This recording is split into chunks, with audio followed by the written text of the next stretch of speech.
and you're looking up at me saying, Ali, don't do it. I'm chopping trees. I've done something special. I don't pay no attention to what they say about me. I told you all that I was the greatest of all time. But my main fight is for freedom and equality. And you really can't plan a fight when you're meeting a man you've never met before, right? I'm gonna dance and be pretty.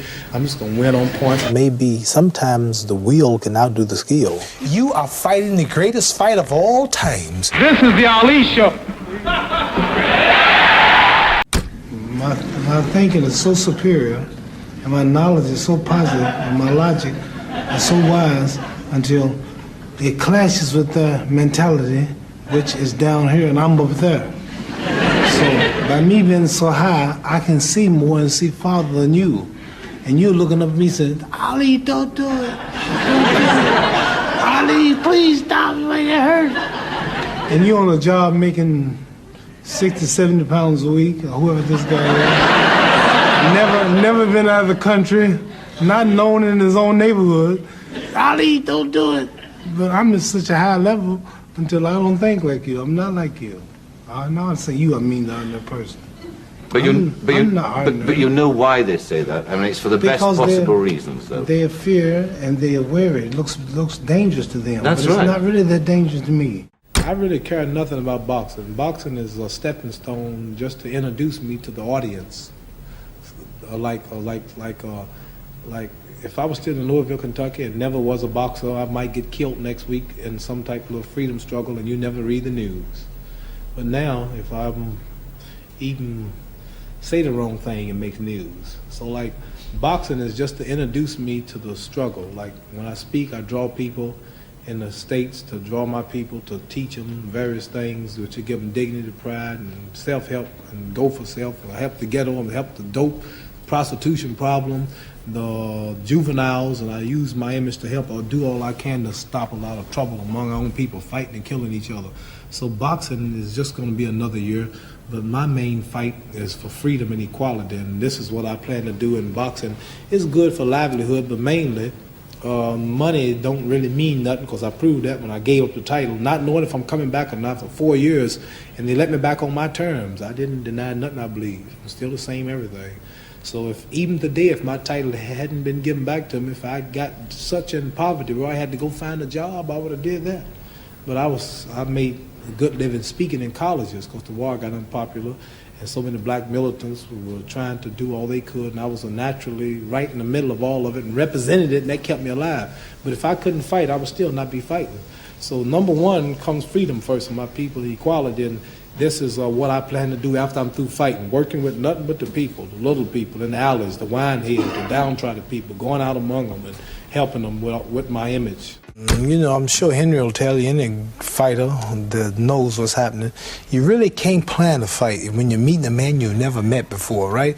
You just have to get your tools ready. Here's a car stops on the highway. They call the AAA or whatever and say, my car's broke down. What it is, the lady, she don't know it's broke. Well, the man comes with all the tools, and he come equipped to handle whatever the problem is. An astronaut goes into space, and he pretends that something happens to the ship before he take off. He gets out and he works on it. He's not looking for something to happen, but it might happen.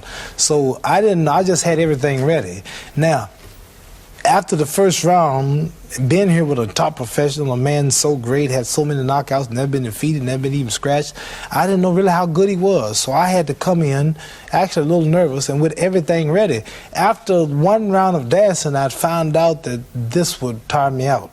So I would have to resort to ropes. I figured that out after the first round. So I said, I'm going to go to these ropes, and I'm going to let this man throw everything he can. Let him tire himself out. He might look like he's winning, and if he don't hurt me, I'm going to stay here. But if he should be as great as they say he is, if he hits as hard as they say he hit, when he hits you and breaks your arm, he knocked out Joe Frazier, I couldn't do it, knocked out Ken Norton. He was a big, bad giant before the fight, you remember. Now, you remember that, don't you? Yeah, I do. How bad he was?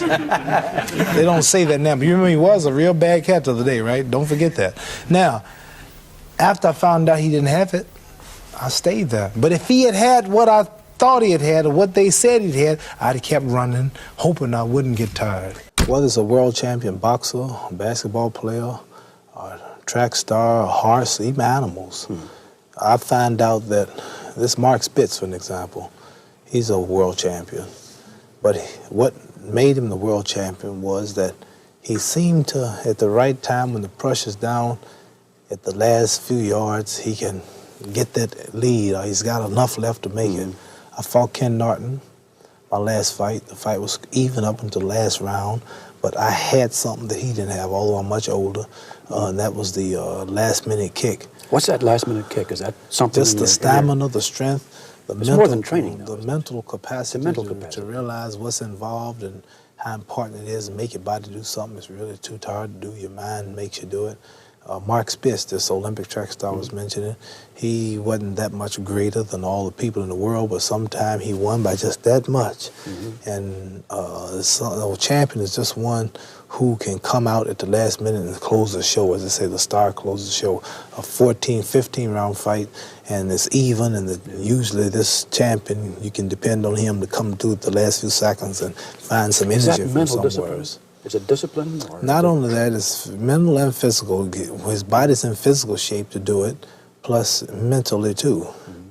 He's got himself in condition where both fellas may be, sometimes the will can outdo the skill. And sometimes a fella's will is stronger than the man who's actually better physically, and the determination and weakens the other man just to see him so determined. No problem. This will be the biggest upset since Sonny Liston. And I think it is befitting that I go out of boxing just like I came in, defeating a big, bad monster that nobody could destroy. A hard punch. I'm the underdog. If he hits me, I'm in trouble, like the Sonny Liston fight. But I came back and I shook the world and I got Liston. Now it's 10 years since Sonny Liston. I'm meeting another big, bad, strong monster knockout artist that beats everybody. Sonny Liston knocked out Patterson twice, and I was supposed to fall, but he didn't knock me out because he could hit hard, but he couldn't find nothing to hit. George Foreman knocked out Ken Norton, knocked out Joe Frazier. True, I didn't knock him out, but I'm so fast, I'm so hard hit, I'm so scientific. I'm a total different man from Frazier and Norton. Listen, David, when I meet this man, if you think the world was surprised when Nixon resigned, wait till I whip Foreman's behind.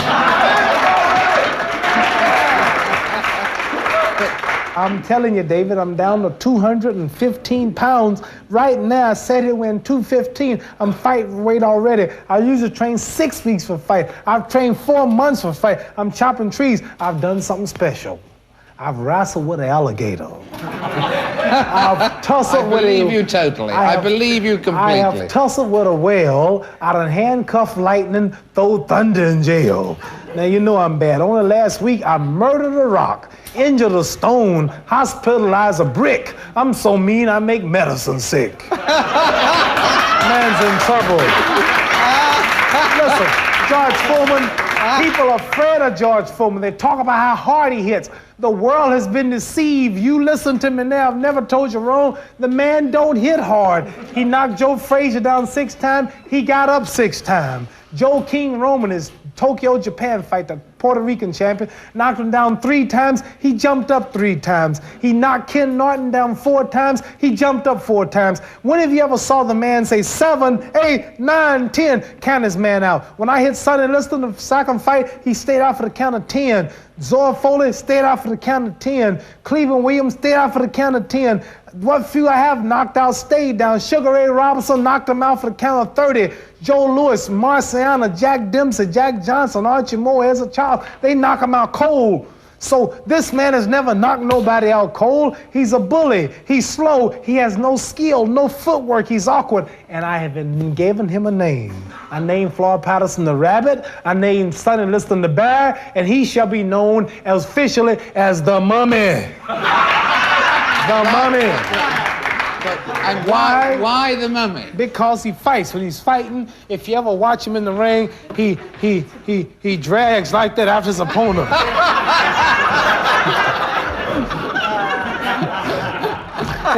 And how's a mummy gonna catch me? When you're fighting a mummy, you just keep a step ahead of the mummy. Yeah. See? You're moving. Just move on the mummy. No, mummy, I'm over here. No, mummy, I'm over here. Yeah, no, you're moving too fast. The mummy don't move that fast.